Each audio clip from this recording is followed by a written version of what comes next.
is INCRadio DCEM 954, the voice of truth, the official radio station of the Church of Christ or Iglesianicristo.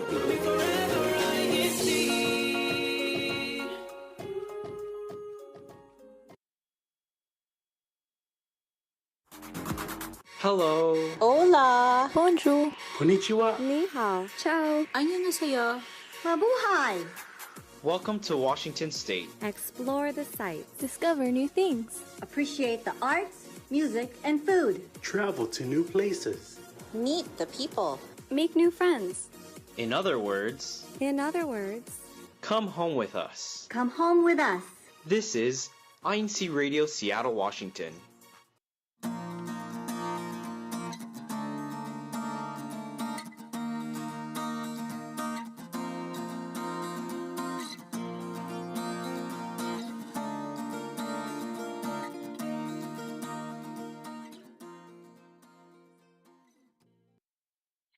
Good morning, good afternoon, and good evening to everyone tuning in. My name is Sister Marie Carranza, and you are watching INCRadio Seattle. We're so excited for today's show, so make sure to tune in, share this link to everyone you know, so that we could learn a little bit about one of our favorite summer activities.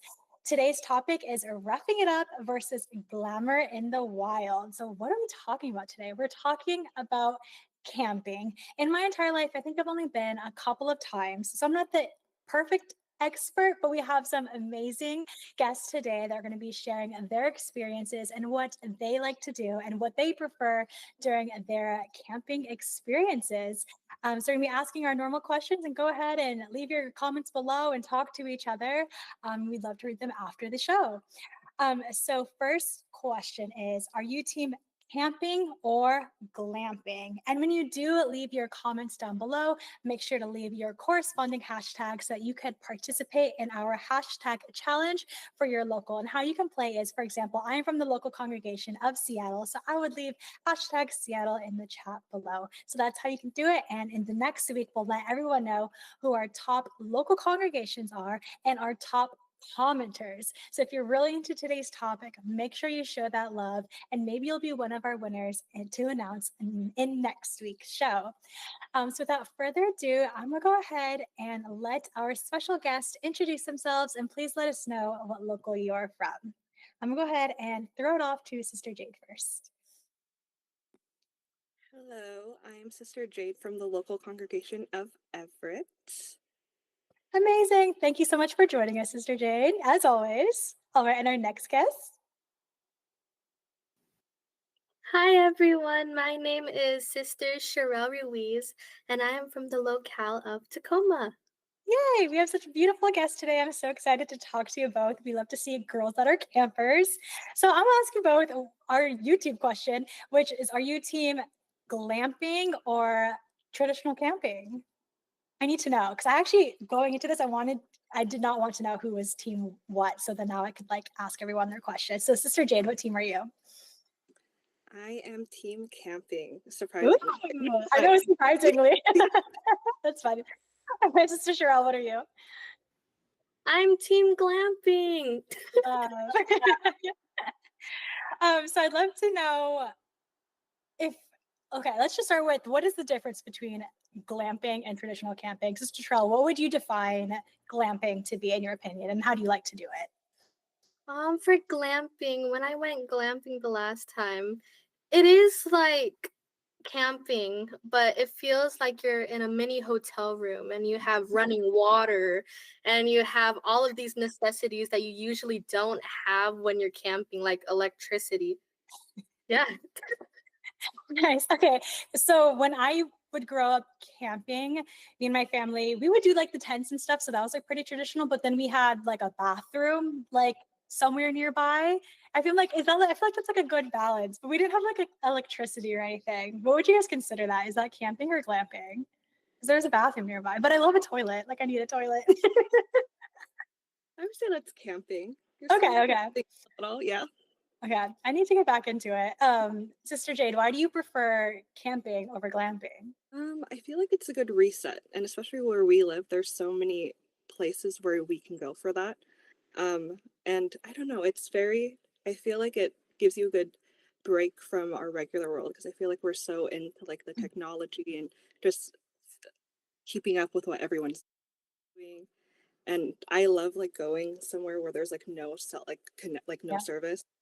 I like a washroom. That's my one thing. I need running water. But other than that, I like to rough it. Definitely. I was just about to ask, like, would you prefer to completely unplug if you can? When did you start camping? What got you into it? As a kid, we used to go like every summer when we were Mhm. little. And then as I've gotten older, it's kind of like not so often, just everyone's kind of busy. But more so before, yeah. Oh, do you have any favorite campsites that you've been to? Because I know you've been moving around a little bit. I'd love to know, like, in different parts and like different areas, do you have a preference? There's a campsite in Canada, in BC, called Cultus Lake. It's so beautiful. And they have a lot of water activities like Oh, kayaking, cool. stuff like that, like boating. So Mhm. it's really fun over there. But there's a lot of great places in Washington too. Cool. And would your family ever participate in like any of like the water activities, or you guys were ever on the water or just like chilling on the side? My parents more so just observed us. They weren't very like water type, but I love kayaking. That's very cool. I went kayaking for the first time last week and I thought I wouldn't like it, but it was actually a lot of fun. And I was like, oh, Fun. this is not bad. You think it's scary. As long as you don't tip over, it's fun. Definitely. I wasn't doing too much. I was like, I'm not going in the water. And Sister Trail, when did you start camping or glamping? And what got you into it? For camping, I started at a very young age. I have a dad who loves fishing and being outdoors, so I really had no choice but to camp. But as I got older, I really enjoyed glamping. Not because I'm, you know, or anything, but I'd rather feel comfortable. I don't feel comfortable outside. And then you're on a deflated mattress. I'd rather have a real mattress with a real lamp, with a bedside Are you sure table. you're not in a hotel? Wait, so when you go, are you going to the spots that already have like I can't find the words right now, but like already like a setup or maybe like a mini cabin or like some sort of situation already there for you? Yes. The last time I went glamping, it was somewhere in Leavenworth. I'm not sure what it was called, but it was already set up and there were fairy lights everywhere and it had a carpet, but it was still outside, which is kind of weird. So You know what I found too, since moving to Washington, there's so many cute spots like that. And there's so many opportunities because I was like, wow, and there's so many locations too. And when you go there, they already have like the s'more set up for you and things like that. So I was like, what a fun experience. Totally different, but it's very just like whimsical. I love. What are your must-have comforts? I think you said running water, but like deal breakers that you absolutely need to have when you're planning your glamping trips, semi-outdoors. I need a mattress. I need a real mattress. And I need a fluffy pillow and I need a lamp. I can't let the lanterns. Oh, shoot, I'm not holding no lanterns. It better be set up and plugged into a wall. So now I have to ask, what do you like to do? So we know like you have a preference for sleeping in a bed, a mattress. So what do you do during the day? Well, when I went glamping, they had a lot of activities. Oh, cool. They had yoga in the morning, so I did. Oh, wow, like a whole retreat. Or stretching. I also had a yogurt bar, so I think I went back and forth each time during the yoga. Just have you ever been on a cruise? I feel like you would love a cruise. Been on a cruise. I wish. You're so funny. Okay, so you're stretching with everyone, you're getting yogurt. What other activities are you looking for? I did a lot of hiking actually. Oh, nice. Okay. There's a lot of hiking trails, and can't say that I didn't fall down a couple of times. It was very rocky. So yeah, I went walking, sometimes jogging, depending on how scared I got in the woods. I didn't jog for the fun of it. But you know what is nice about glamping? You don't have to pack too much. You don't have to pack all the gear. You just show up and you have a great time. Yeah, that was the best part. It had all of the amenities and everything. I just brought my clothes and I was good to go. Good to go. And your hiking shoes, your walking shoes. Sister Jade, when you were there, since you prefer a more traditional camping experience, are there any comfort items that you like to bring or just to make your experience a little bit more comfortable for you? Yes. So since, with traditional camping, you use a tent. Mhm. Even if it's hot during the day, it does get fairly cold at night. And I learned the hard way when I didn't pack a lot of like blankets and like sweaters. I was like, oh, it's like 80 degrees. I should be fine. So a lot of comforters. I don't need a mattress, but I definitely make sure like there's no rocks under my tent. That's definitely happened. But something like some kind of like thick comforter to make it a little easier. And I need a washroom, not like Mhm. not like a shed, because I think that something with like running water doesn't have to be great. It could be like one of those like the ones at the park where it's like all metal. Yes. Everything. As long as there's like running water, I'm totally fine. But I don't need much. As long as there's like enough food, you don't have to like go drive like 10 miles to get something. As Yeah. long as you need a lot compared to glamping. You really need to make sure you have everything, or else you're kind of out of luck. I feel like when I think of like camping, I'm like, oh, one of the best experiences like when you're able to like cook your own food out there, but it takes a lot of gear to like bring out, especially with prepping the food, right? Yeah, it's definitely a team effort. I'm more so, I'll go 50-50. I'll help out in the mornings cook. Sometimes I'll take a day to I'm one of those people just waiting for the food. But it's a lot of work, and you definitely have to go with a good group that's down to rough it out for a few days. And people that can follow the logistics. So I think when I went camping, we were trying to decide if we should have made like pre-made sandwiches, some things that can keep like cold, or do we want to do like a little mini Korean barbecue or something like that? And I think there's always like a good middle, but it always just depends on like how much you're willing to bring and what you're willing to prep before that. And so the places, have you ever tried like hiking and then camping, or is it usually one of like the drive up and like your car is kind of like nearby? Usually the drive up, and we typically pick a place that has some nice campgrounds close by, so everything's somewhat walking distance or just like a mile drive out, nothing too bad. I don't know. I haven't roughed it out enough to hike up to like a campsite. I feel like that's a little too serious for me. And then you actually have to like pack everything well to carry it. I'm an overpacker. I don't think I could carry everything on my own. But you might be one of the best people to go camping with. But as long as you're not hiking there, you make sure you have everything covered. And then when you're going camping, do you guys have like the spreadsheet set up and making sure you're like checking everything off to make sure everything is covered? Like, how do you like to prepare when you go camping? We have a few type A people in the group, so we all kind of check our list, and everyone is for sure. We have our food list, our emergency list, like the lanterns. we don't have lamps, so but definitely triple check, especially if you're going to an area that doesn't have too many options. Usually it's just like a gas station within like a 10-mile radius. That's true. Definitely. I went hiking the other day with some friends, and it was like from the main street, it went inland a little bit, and then we like lost connection. And it was funny because like someone had an electric car and they were scared if they like turned off the car, like they wouldn't be able to turn the car back on when we came back. And it was like a whole thing. So then we drove 2 hours to go to this hike, and then they never went because they were too scared. I totally respect it, because I'm like, I don't know if your car's gonna turn back on either. But it was just so funny. So many logistics. Sister Terrell, is there any favorite campsites that you have been to either camp or go glamping that you just thought were so memorable and that you would recommend to others? There is this place in Alaska where I went with my dad for actual camping. Oh, cool. We went there when I was 3 years old and then 9 years old. I'm not sure where it was, but we were on some rocks and it was really uncomfortable. But for glamping, it was somewhere in Leavenworth. You'd have to ask my mom. I don't know where it was. I just showed up. We'll hit her up.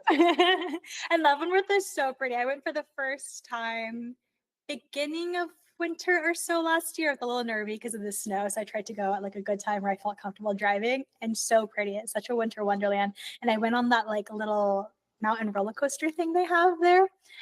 Do you guys know what that's called? What is like the name for it? But so much fun. I love it. The word. Okay. Do you have any, well, for either of you, do you have any tips for anyone wanting to go camping for their first time? Sister Jade, I'm going to start with you. Where should they start? I feel like the idea is fun, but when you actually start to think about it, there's a lot of logistics, a lot of things you have to plan, who you're going with, who's bringing what. So it becomes, I feel like, overwhelming pretty quickly. So what tips would you have and where to start?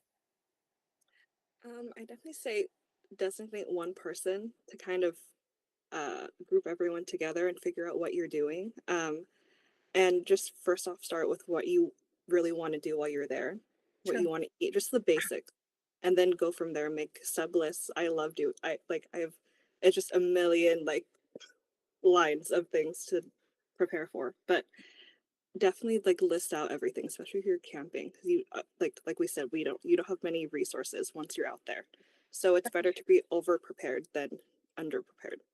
Yeah, and I think that tip of definitely saying like what you want to do. So like, for example, if you want to do like any water activities, like then that could probably help you narrow down what campsites you want to visit to see if like maybe they already have those activities there.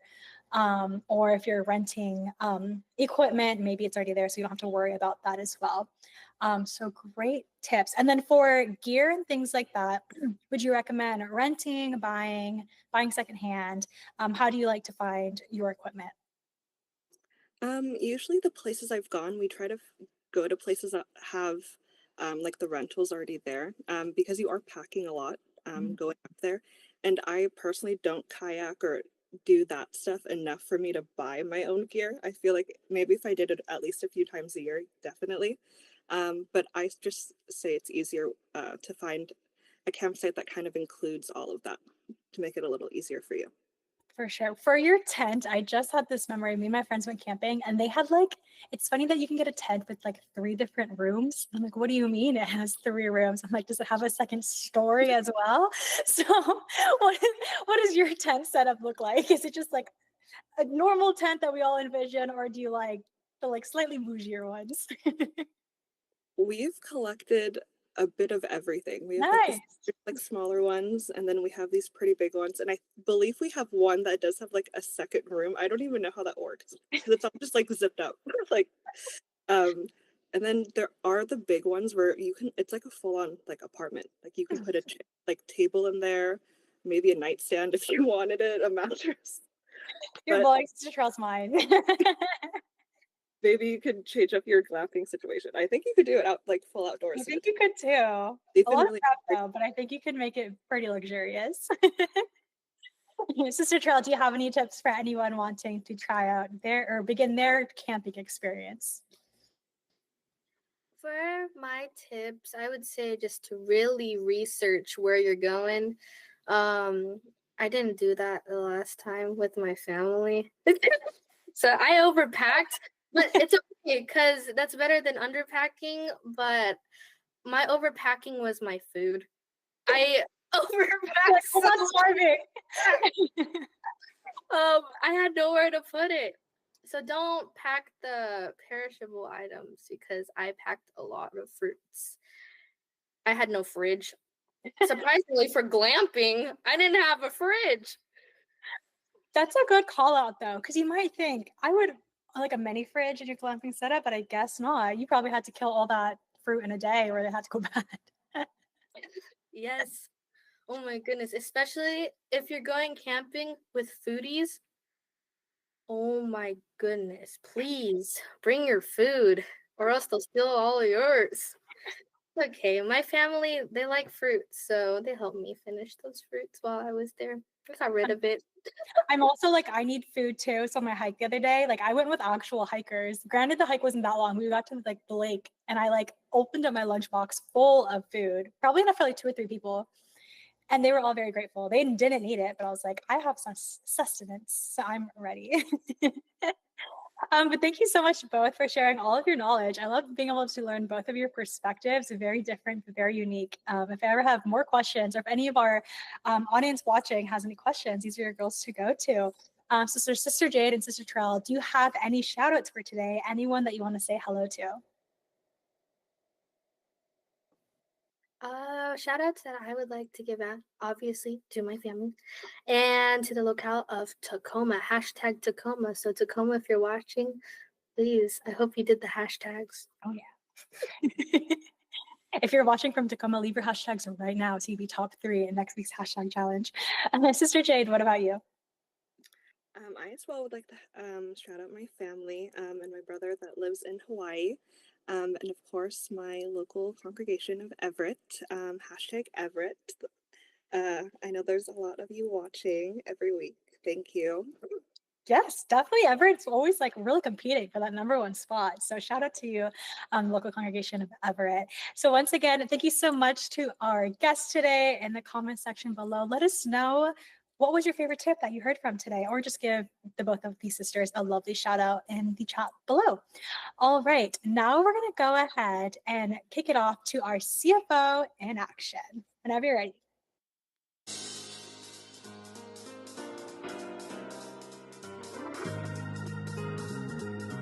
Well, hello, everyone. Good morning, good afternoon, good evening to everyone. This is Sister Hazel Valdez from the local of hashtag Everett.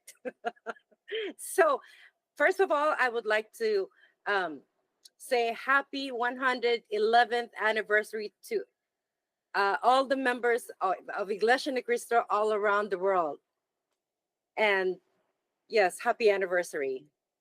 To start off, our activity for August, we don't have anything left for July because it's almost the end of July already. So August 3rd, we're going to have softball for Unity Games. August 10th, tennis, pickleball, and soccer. September 1st is basketball and volleyball. I would love to play volleyball, but I don't think I can do that. And basketball, I cannot dribble the ball. So back to you, my pretty sister. Thank you so much, Sister Hazel. Did anyone know that pickleball was founded in Bainbridge? Did anyone know that? In Washington? No, I didn't know that. Oh. Yeah, it's a fun fact. I visited one time. They have a whole sign. It was like founded in Bainbridge. I'm like, we should talk about that in our district more because it's such a fun fact. Because it was, I don't even know how to play it. How do you play pickleball? I don't know either, but I feel like less intimidating than tennis, and I feel like it's a little bit less running, I believe. Oh, okay. I'll Google it. Yes. You'll see us there at pickleball. We should see everyone there at our upcoming Unity Games, everyone. Yeah, I'll be there for support, moral support. Yes. If you can't play, you will make the best cheerleaders. So we will see you all there at our Unity Games, cheering our athletes on or playing the games. And so go ahead and make sure to let your local congregations know if you'd like to participate. Now we're going to go ahead and do our special hidden treasures for the day. Hello everyone, tuning in to INCRadio Seattle. My name is Sister Kate, and today we're traveling north of Seattle all the way to the base of Mount Pilchuck to visit one of my favorite hikes.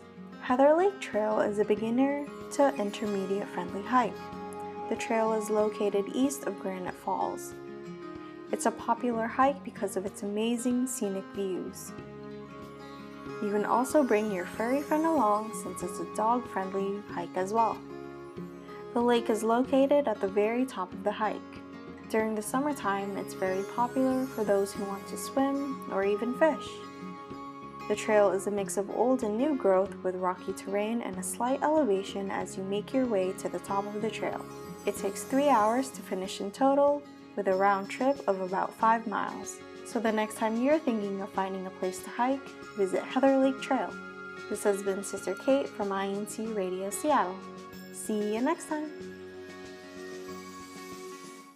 All right, that was so amazing. And I was so excited for today's show. I learned so much, but so sad that it is coming to a close. But before we conclude, we do have our special thanks. We'd like to first start with our Executive Minister, Brother Eduardo V. Manalo, Brother Angelo Manalo, our Deputy Executive Minister, Brother Emil Regino, our District Minister, Brother Relly Rivera, our Assistant District Minister, Brother Chris Valdez, our CFO Overseer, Brother Manly Andaya, our Executive Producer, everyone tuning tuning in, and all of our INC Radio Tech crew here in the District of Washington and abroad there in the Philippines. But we appreciate and thank you so much, Paul, for all that you do. All right.